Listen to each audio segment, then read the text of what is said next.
Oi gente, tudo bem com vocês? Bem-vindos ao Remodelar da Luz da Bíblia, e no vídeo de hoje nós vamos falar sobre a graça de Deus e a natureza caída e corrupta humana.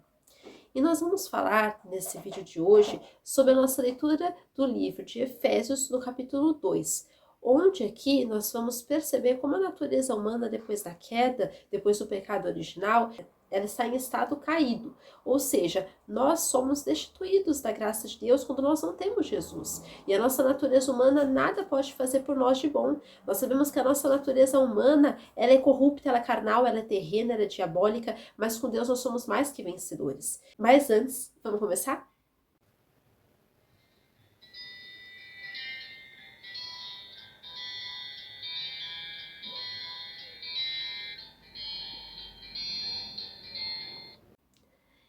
Então, nós sabemos aqui que nós vamos falar sobre esse tema e a nossa leitura bíblica vai explanar cada versículo para que a gente entenda e compreenda mais sobre a graça de Deus e a natureza humana. E os versículos dizem: Ele vos deu vida, estando vós mortos os vossos delitos e pecados, nos quais andastes outrora, segundo o curso deste mundo, segundo o príncipe da potestade do ar, do espírito que agora atua nos filhos da desobediência, entre os quais também todos nós andamos outrora, segundo as inclinações da nossa carne, fazendo a vontade da carne e dos pensamentos, e éramos por natureza filhos da ira, como também os demais. Mas Deus, sendo rico em misericórdia por causa do grande amor com que nos amou, e estando nós mortos em nossos delitos, nos deu vida juntamente com Cristo. Pela graça sois salvos. E juntamente com ele nos ressuscitou e nos fez assentar nos lugares celestiais em Cristo Jesus, para mostrar nos séculos vindouros a suprema riqueza da sua graça em bondade para conosco, em Cristo Jesus. Porque pela graça sois salvos mediante a fé, e isso não vem de vós, é dom de Deus, não de obras para que ninguém se glorie, pois somos feitura dele, criados em Cristo Jesus para boas obras, as quais Deus de antemão preparou para que andássemos nelas. Nós podemos perceber aqui, recebendo a vida de Deus. Deus quer que nós, os seres humanos, recebêssemos o seu sacrifício na cruz, por intermédio de Cristo, e que nós recebêssemos essa vida, porque Cristo morreu para que nós tenhamos vida e vida em abundância. Então, quando verdadeiramente nos convertemos a Deus, o Espírito Santo nos dá vida e nos tira da morte espiritual que habitava em nós como consequência do pecado original, do pecado de Adão e Eva. A vida só pode ser dada por Cristo, pois ele é o caminho, a verdade e a vida, e ninguém vem ao Pai se não for por intermédio dele. Nós sabemos que ninguém pode vir a Cristo se o Pai não tiver dado, e nós sabemos que se nós não formos a Cristo, nós não temos a vida eterna também. Então, nós precisamos sempre lembrar que a vida verdadeira, ela só vem do Senhor Jesus. Nós não devemos achar que a vida, ela vem dos prazeres humanos, terrenos, transitórios e carnais. Muito pelo contrário, o salário do pecado é a morte, mas o dom gratuito de Deus é vida e paz. Então, a gente percebe isso quando o versículo diz: Ele vos deu vida, estando vós mortos nos vossos delitos e pecados. Então a gente percebe aqui que o Senhor nos deu vida e Ele dá a todos aqueles que aceitam o sacrifício de Jesus, que aceitam o Evangelho, que ouvem a palavra e que praticam. E a gente também percebe o sistema maligno do mundo, quando o versículo diz: nos quais andastes outrora, segundo o curso deste mundo, segundo o príncipe da potestade do ar, do espírito que agora atua nos filhos da desobediência. Então nós percebemos aqui que o diabo ele atua nos filhos da desobediência. E nós éramos filhos da desobediência antes de aceitarmos a Jesus, antes de praticarmos a palavra, antes de realmente nos convertermos ao Senhor Jesus, nós éramos esses filhos da desobediência. E o diabo agia nas nossas vidas, mas depois que nós acreditamos em Jesus, nos arrependemos dos nossos pecados, confessamos Jesus como o único Senhor e Salvador, Deus nos deu vida em Cristo. E Deus é aquele que renova a nossa fé. Deus é aquele que nos tira do lamaçal e nos coloca em outros lugares, um lugar celestial assentados, sabe? Em vitória, em triunfo. Então nós sabemos aqui que nós não somos mais cativos do pecado, cativos do diabo e nem filhos mais da desobediência, mas nós somos filhos da luz.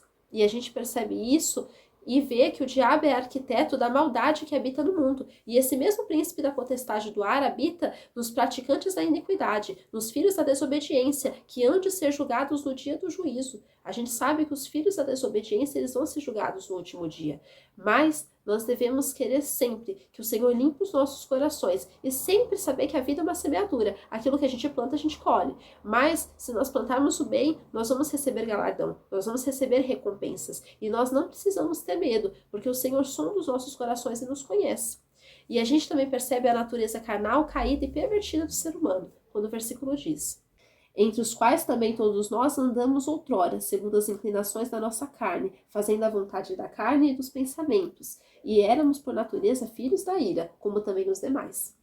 E como eu havia dito antes, todos nós éramos filhos da ira, todos nós éramos caídos, destituídos da graça de Deus. Nossa natureza era corrupta, carnal, humana e até diabólica. Mas com Jesus, nós temos uma nova natureza, porque ele é nosso segundo Adão e ele restituiu o relacionamento da humanidade com Cristo.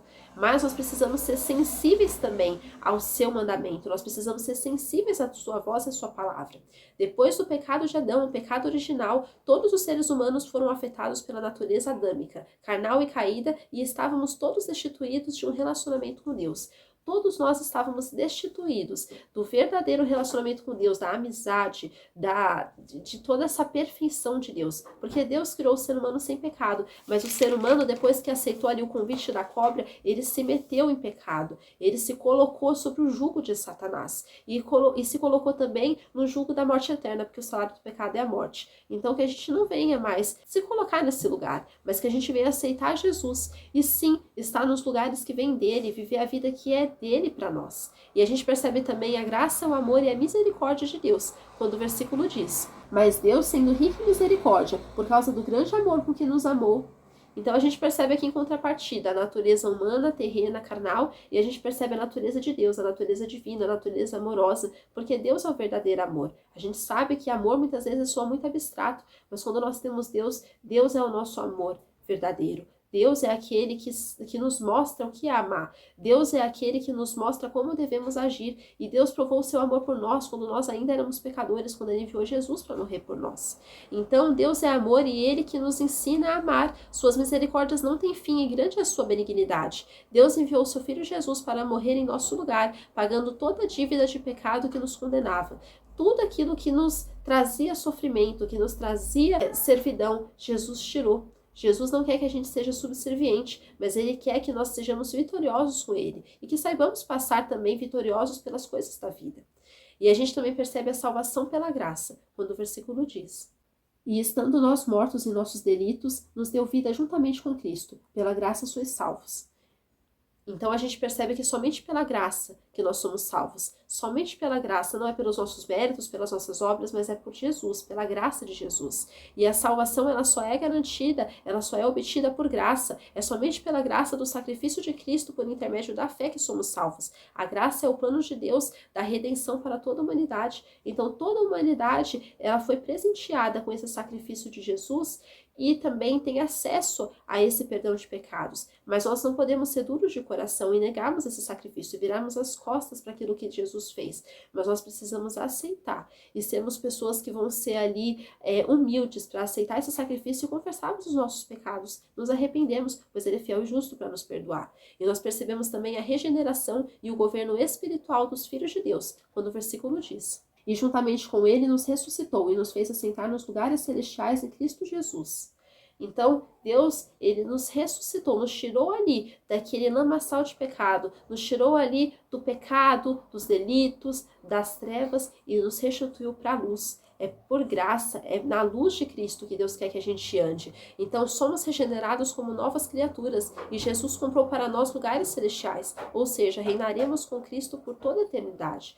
Quando nós aceitamos o sacrifício de Cristo, andamos em obediência, nós vamos sim nos assentar nesses lugares. Nós vamos sim ser pessoas que vão ser vitoriosas, porque o Senhor mesmo fala, o Senhor Jesus fala que no mundo teremos aflições, mas tenha bom ânimo, porque ele venceu o mundo e nós vamos vencer também. Então que nós venhamos vencer o mundo junto com ele. E nós percebemos também o testemunho futuro, quando o versículo diz: para mostrar nos séculos vindouros a suprema riqueza da sua graça em bondade para conosco, em Cristo Jesus. Então nós sabemos aqui que é na bondade de Jesus que a gente é contemplado. A gente é feliz quando a gente tem Jesus no nosso coração. Tudo aquilo que Jesus fez por nós deve ser proclamado para as próximas gerações, servindo assim de testemunho no futuro. Então uma geração vai anunciar às outras gerações aquilo que Deus tem feito, aquilo que Jesus fez por nós. Aquele convite da graça, aquela benignidade, aquele amor com que ele nos amou.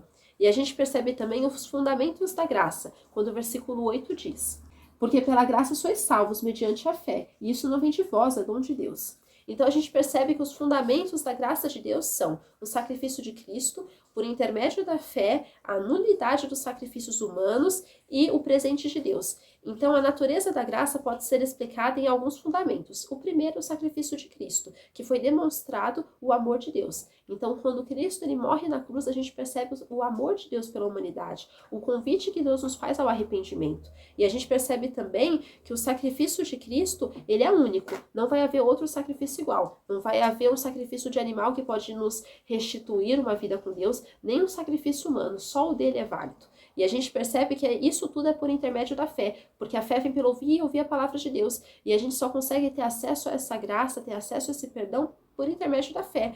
É por essa via que o pecador é salvo, é pela fé, porque sem fé é impossível agradar a Deus. Sem fé é impossível a gente alcançar as promessas. Sem fé é impossível que o ser humano seja salvo. E a gente percebe que a nulidade dos sacrifícios humanos, ela é real, porque a graça, né, a salvação, ela não vem de esforços humanos, ela não vem da nossa vontade meramente humana, não é daquela coisa, eu vou fazer isso para conseguir minha salvação, vou fazer aquilo para conseguir minha salvação. Não, a gente sabe que os nossos esforços humanos, eles são incapazes de alcançar a graça de Deus e a salvação. E a gente percebe também o presente de Deus, que é o dom celestial, o presente imerecido. A gente sabe que a graça de Deus é um presente merecido que nós nunca poderemos comprar, nós nunca poderemos alcançar com os nossos méritos, com a nossa vontade, mas somente através do sacrifício de Jesus. E nós percebemos também que não é alcançada por esforços meramente humanos, como eu havia falado. A gente sabe que a salvação é o melhor presente que poderíamos ter recebido. Ela não é alcançada por esforços humanos, mas é um dom de Deus, um projeto planejado por Deus antes da fundação do mundo. E a gente vê isso quando o versículo diz: não de obras para que ninguém se glorie.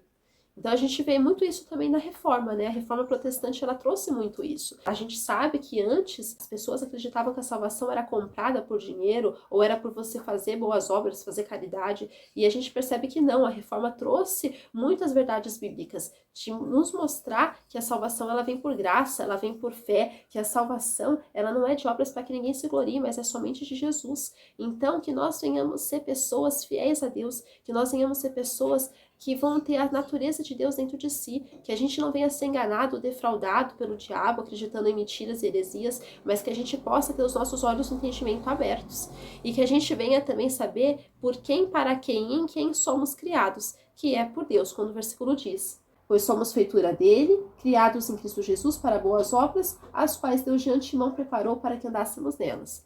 Então Deus ele quer que a gente ande em boas obras, mas ele também quer que a gente saiba que a salvação ela não é comprada, né? Ela é somente um presente que Deus nos dá. Deus nos criou para o seu louvor e para termos relacionamento com ele. A nossa origem e criador procedem de Deus e o nosso destino é o céu. O nosso destino não é humano, o nosso destino não é nem o inferno se nós cremos em Jesus, mas é o céu, porque a gente sabe que a salvação ela vem por Jesus. E a gente deve ser humilde para aceitar esse convite e obediente a Deus, porque Deus quer que nós aceitemos a Ele, para que nós andemos sim, aí sim na prática de boas obras. Deus nos salva por sua graça e aí sim somos habilitados por Ele para a prática de boas obras. Devemos andar em novidade de vida e não carregando o peso do pecado e o jugo de Satanás, porque o diabo, ele coloca o pecado ali na frente das pessoas, as tentações, para que elas venham ali morrer espiritualmente, para que elas venham se macular espiritualmente. Por isso que a gente fala tanto de andar em santidade, né? Porque quando nós já aceitamos o Senhor Jesus, estamos vivendo uma vida com Ele,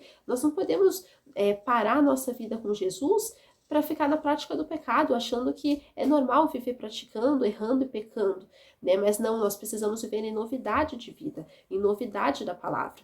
E nós percebemos também a soberania de Deus e seu plano perfeito, porque Deus é onisciente, onipresente, onipotente. Ele já sabia que o ser humano iria pecar antes da criação do mundo, mas mesmo assim decidiu criá-lo. Os planos de Deus são perfeitos e sua mente é inescrutável. Os planos de Deus são maravilhosos e nós sabemos que o Senhor só pensa coisas boas do ser humano, mas Ele quer o bem do ser humano, mas o ser humano precisa aceitar o seu convite. O ser humano também precisa se render e se entregar a Ele. E se vocês que estão ouvindo ainda não entregaram a vida para Jesus, creiam nele como Senhor e Salvador, confessem a Ele, se arrependam dos seus pecados, pois Ele é o único caminho que pode levar para o céu. Ele é o único caminho que pode levar ao Pai. O Senhor Jesus, Ele é único, o seu sacrifício também, e Ele quer que todos o aceitem. Ele quer que esse convite da graça venha a ser divulgado para cada vez mais pessoas. Ele quer que a palavra dele venha a ser pregada. Ele quer que nós pratiquemos a palavra dele e que nós vivemos em novidade de vida. Fiquem com Deus. Que Deus abençoe a vida de vocês. Tchau!